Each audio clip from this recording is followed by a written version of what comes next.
New at 5, a landmark day at the White House. President Biden signs the Respect for Marriage Act into law, and a Fresno couple had a front row seat. Our Esteban Reynoso joins us in studio with more on why they were invited by Biden's staff personally. Esteban.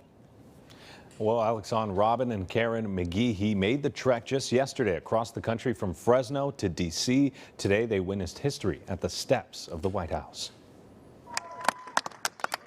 Today, I feel like I can walk with my head a little bit higher, a little bit more dignity, a little bit more respect. While most of us in the Central Valley watched President Biden sign the Respect for Marriage Act from home, Robin McGehee and her wife Karen were invited along with thousands of LGBTQ+ activists to the South Lawn. And all of that sacrifice that I made, fighting for the rights of our family, it feels worth it. Robin has been an activist for gay rights for nearly 2 decades. She made 19 trips to D.C. in 1 year as an activist. This trip, however, was for celebration. And I had young children that, as a mother, I was trying to raise in Fresno, but I was fighting against the injustice and the discrimination.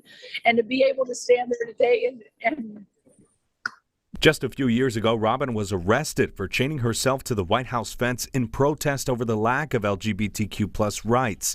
But Tuesday, she was a welcomed guest. It was really crazy to walk through the fence that I had actually chained myself to. There's a sense of poetic justice. Congressman Jim Costa, who represents Fresno and the North Valley, applauded the signing of the law and McGehee's efforts to protect same-sex marriage. Well, it's heartfelt, regardless if you live in Fresno and how hard they work to try to see that the institution of marriage for them would be protected.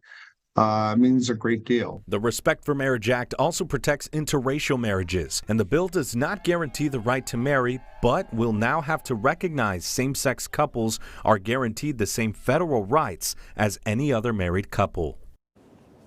Now, Robin and her wife Karen are set to fly back to Fresno tomorrow morning. She only had one guest ticket, and as much as she wanted to bring her children, she felt this moment had to be shared with her wife.